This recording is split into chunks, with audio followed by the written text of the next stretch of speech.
खबर है उत्तर प्रदेश की राजधानी लखनऊ से, जहां शिवाय वेलफेयर सोसाइटी के नए कार्यालय का हुआ शुभारंभ।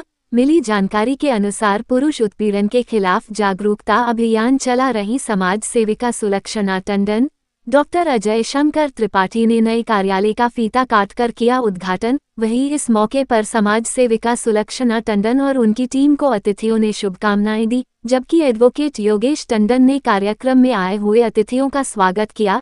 इस दौरान भारतीय मानवाधिकार परिवार के पदाधिकारियों समेत कई गणमान्य लोग मौजूद रहे, जिन्होंने पुरुष उत्पीड़न के मुद्दे पर समाज में जागरूकता बढ़ाने के लिए लिया संकल्प। शिवाय वेलफेयर सोसाइटी को सामाजिक गतिविधियों को नया विस्तार मिलेगा।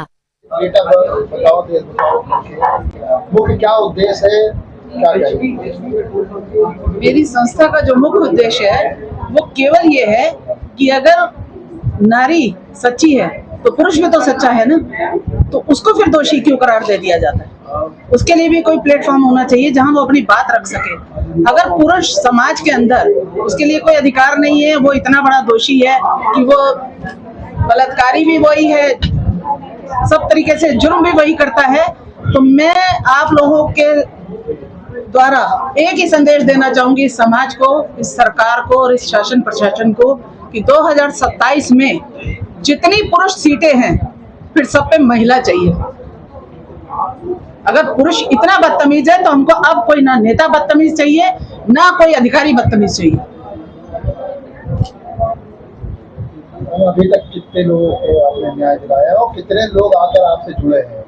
इसकी सर कोई गिनती नहीं है, हजारों में जा चुकी है। जिनको कम से कम जो मुझसे बात कर लेता है तो इतना तो मैं कर देती हूँ कि वो आत्महत्या नहीं करता, वो मेरी तरह लड़ने के लिए तैयार हो जाता है।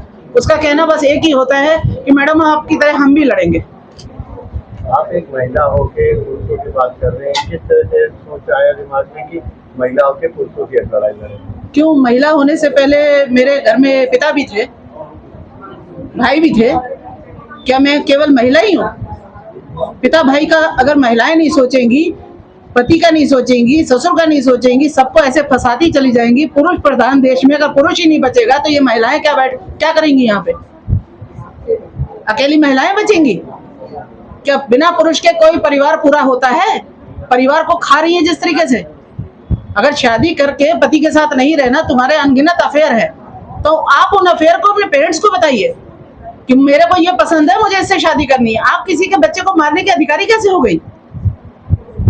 कहीं किसी का प्लॉट नहीं मिल रहा, प्लॉट पे कब्जा करना है, आरोप लगा दो उस घर के आदमी पे, किसने मुझको छेड़ा तो इतना आसान हो गया है कि यहाँ तक कि ये तो मीडिया चल रही है, अभी मैं इनको कह दूं हाथ लगा के इन्होंने छेड़ा, ये हकीकत चल रही है सुबह समाज की। तो ये चीजें गलत है, इस पर रोक लगनी चाहिए। मैम, आपने इतना बड़ा मुहिम चलाया है, लेकिन इस तरह की चीजें अब ज्यादा हो रही है, उसकी जब तक आप गए इस तरह की चीजें अब क्यों हो रही है? ज्यादा पहले नहीं होती थी इस तरह। मेरे जड़ में जाने की वजह से थोड़ी ना सर हो रही है। लोग जागरूक नहीं है, बोलना नहीं जानते। अपने किसी के घर में अपराध हुआ, 15, 20, 25, 30 लाख रुपए दे के बहू का मुंह बंद करा दिया, केस को वाइंड अप कर दिया, समझौता हो गया। इस वजह से ये बढ़ रही है। उनको ये लगा कि अब 30 लाख तो मिल गया, 40 तो मिल गया। अब ये 30-40 में एक अंदाजन बता रही हूँ, इसमें करोड़ों तक जाता है। जैसी जिसकी क्षमता वैसा उसका रेट। तो इसी वजह से उनको लगा कि कहीं जाओ, शादी करो, 7 फेरे लो, उसके बाद क्या है, 1-1.5 महीना रुको, थोड़ा एंजॉय करो, उसके बाद जाके इस पे आरोप लगा दो, अगला शिकायत ढूंढो चल के। इतनी जल्दी तो पैसा कहीं भी नहीं बढ़ता। अगर सुन लीजिए, 5 रुपए के सिंदूर से अगर इतना पैसा बढ़ रहा है तो सोचिए कहाँ जा रहा है समाज। आने वाले समय में आपकी तरफ मुहिम चलाई जाएगी, लोगों को जागरूक किया जाएगा? हाँ, मेरे को जहाँ तक जाना होगा मैं वहां तक जाऊंगी। यहाँ तक कि मेरे पास जो केस आएगा, खाली मैं यही बैठ के नहीं सुनूंगी, मैं फील्ड में भी उतरूंगी। यहाँ तक कि मैं थाने तक जाऊंगी उस लड़के के परिवार के साथ, कि ये नहीं कि थाने वाले उसको दबिश करके उसको डरा सके। क्योंकि असली खेल घर से तो शुरू होता है। घर में जो लालच पैदा होता है, उसके बाद दूसरा खेल शुरू होता है पुलिस से। और असली खेल का मजा जो होता है ना, वो पुलिस लेती है।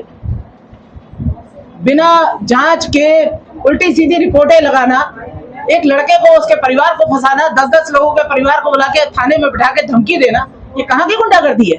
क्या पुलिस हमारी रक्षा के लिए है कि हमारे लिए शोषण करने के लिए बैठी है? मैम क्या संदेश देंगे आज आपका जो नया है? मेरा एक ही संदेश है, खुद थम जाए तो बेहतर, नहीं तो मैं थमूंगी। और संस्था का यहाँ पर शुभारंभ है, मुख्य रूप से आप उपस्थित हैं, क्या कहना चाहेंगे और किस तरह का कार्य संस्था द्वारा आने वाले समय में किया जाएगा? नमस्कार। शिवाय वेलफेयर सोसाइटी ने जो आज अपना एक ऑफिस का उद्घाटन किया है, दरअसल ये लोग बहुत दिनों से संघर्ष कर रहे हैं। एक समाज में जो नई एक कुरीति आ गई है उसके अगेंस्ट में लड़ रहे हैं और काफ़ी हद तक सफलता भी पाई है।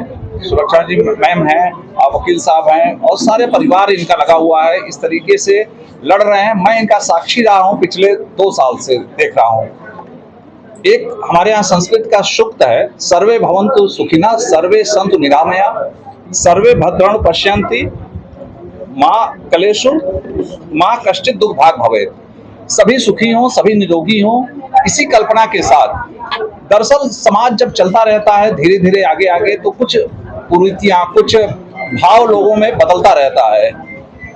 जो दूसरे को कष्ट में देना चाहते हैं गलत तरीके से, उसके लिए मैडम संघर्ष में है।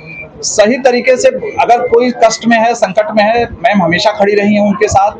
मैं इनका साक्षी रहा हूं, जैसा मैंने पहले भी बताया, कई लोगों का उदाहरण इनके साथ है और इसमें इन्होंने विजय भी पाई है। ऐसा नहीं है कि केवल संघर्ष कर रही हैं, इसमें इन्होंने बहुत ही सफलतापूर्वक विजय भी पाई है। बहुत सारी गलतियां, कुरीतियां लोगों को नीचा दिखाने के लिए, अपना भड़ास निकालने के लिए इस तरीके से लोग करते हैं समाज में, वो दुख का विषय है। और आजकल तो बाढ़ आ गई है इसकी। कोर्ट में जाइए, कचहरी जाइए, कहीं पे जाइए, झूठे आरोपों का बाढ़ सी आ गई है। जो कभी थोड़ी बहुत चीजें होती थी, छिटपुट होती थी, अब वो संख्या में बहुत बढ़ गई है। इसी को देखते हुए मैम ने एक बहुत ही सराहनीय कदम उठाया है और सराहनीय एक पहल की है समाज के लिए। और ये समाज के लिए है। जब आप कहती हैं कि बेटा बचाओ, तो बेटा बचाने का मतलब ये नहीं है कि उनके ऊपर भी अगर कष्ट आए, झूठा आरोप आए, तो उसको कौन निपटेगा इससे। इस मामले को लेकर आप लगी हुई हैं और विधि सम्मत प्रयास कर रही हैं। जो न्यायोचित प्रयास है उसमें आप लगी हैं और उसमें सफलता भी इनको मिल रही है।